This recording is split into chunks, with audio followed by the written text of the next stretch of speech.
Assalamualaikum warahmatullahi wabarakatuh.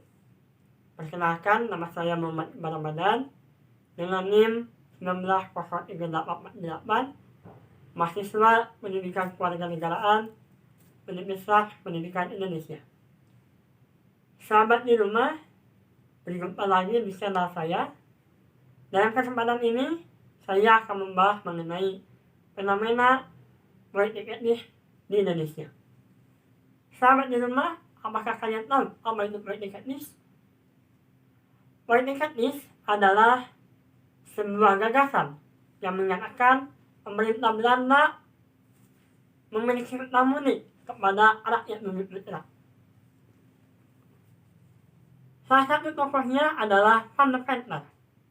Beliau menyatakan gagasan hegemoni pemerintah Belanda terhadap rakyat bumi putra.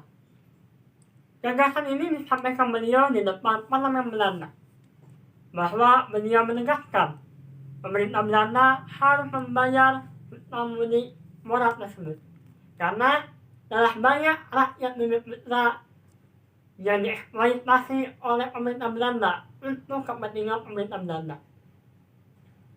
Oleh karena itu, Van der Venter menyarankan agar pemerintah Belanda untuk membayar hegemoni itu agar rakyat bumi putra di Belanda memiliki kehidupan yang sejahtera. Pada tahun 1901, 17 September, Ratu Wilhelmina berpidato di depan parlemen Belanda. Beliau menegaskan bahwasanya pemerintah Belanda berhegemoni terhadap rakyat bumi putra. Oleh karena itu, rakyat bumi putra harus diberikan kehidupan yang lebih sejahtera. Dengan itulah, Ratu Wilhelmina mengeluarkan kebijakan politik etnis yang di dalamnya terdiri dari 3 program. Yang pertama adalah program irigasi. Program ini adalah usaha untuk pemerataan pengaliran lahan-lahan pertanian bagi rakyat bumi putra dengan membangun bendungan dan jalur-jalur pengairan. Kemudian program yang kedua adalah imigrasi.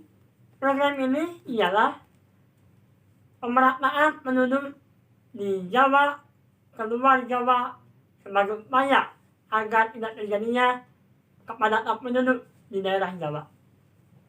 Yang ketiga adalah edukasi, yaitu pemerataan kesempatan untuk mengenyam bangku pendidikan bagi rakyat bumi putra dengan mendirikan sekolah-sekolah rakyat di daerah-daerah.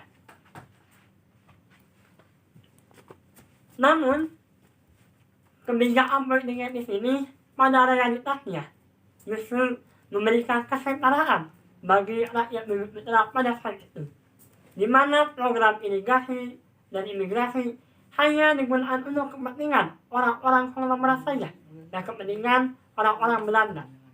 Tetapi ada satu program yang memberikan dampak positif juga bagi bangsa Indonesia, yaitu program edukasi, di mana rakyat kaum bumi putra, khususnya kaum muda intelektual, mengenyam pendidikan hingga ke negeri Belanda, yang kemudian kembali ke Indonesia membawa gagasan pergerakan untuk kemerdekaan Indonesia.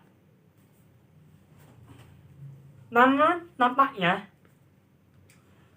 kebijakan politik etnis ini atau politik etnis ini sampai saat ini masih berlaku di Indonesia, yang merupakan warisan yang sampai saat ini masih diyakini oleh orang-orang Indonesia sebagai warisan politik Hindia Belanda. Lewat politik etnis ini memberikan sebuah bentuk